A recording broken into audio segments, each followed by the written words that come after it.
For the satin stitch, I never use more than 3 strands of thread.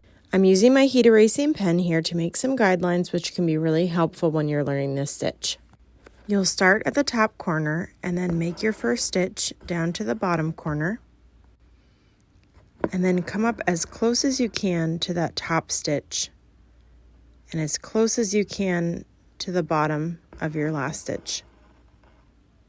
The satin stitch is not difficult, but it definitely requires some patience and precision. You want to make sure that those stitches are as close together as possible. And every once in a while, you can stick your needle under your previous stitches and kind of slide it around and tug it a little bit to even out the height of all the stitches.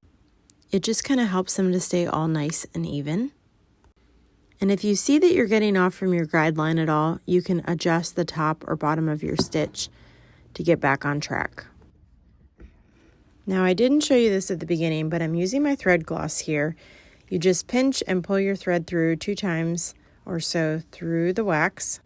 It helps to decrease fraying and knotting. You can find it in my shop. For the heart, we're going to do things a little bit differently, and we're going to make a stitch on each of our guidelines first. So going top to bottom each time, just make sure you're always going the same direction. We're going to outline each of those.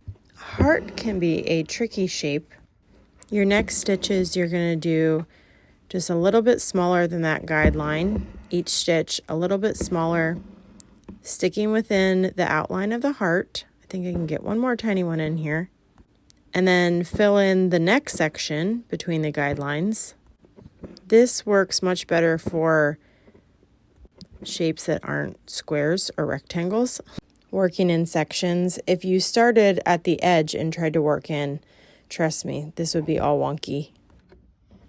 Those guidelines help to give us nice straight lines the whole way across. And then I had this little spot where I felt like there was a gap, so I take my needle here and go up along the line that I want to stitch, and then insert it down, kind of hide that stitch. And when we use 3 strands or less, because they're thin, it makes it easier to hide little stitches like this and makes much more even shapes. It'll give you a nice smooth satin stitch. Look at that.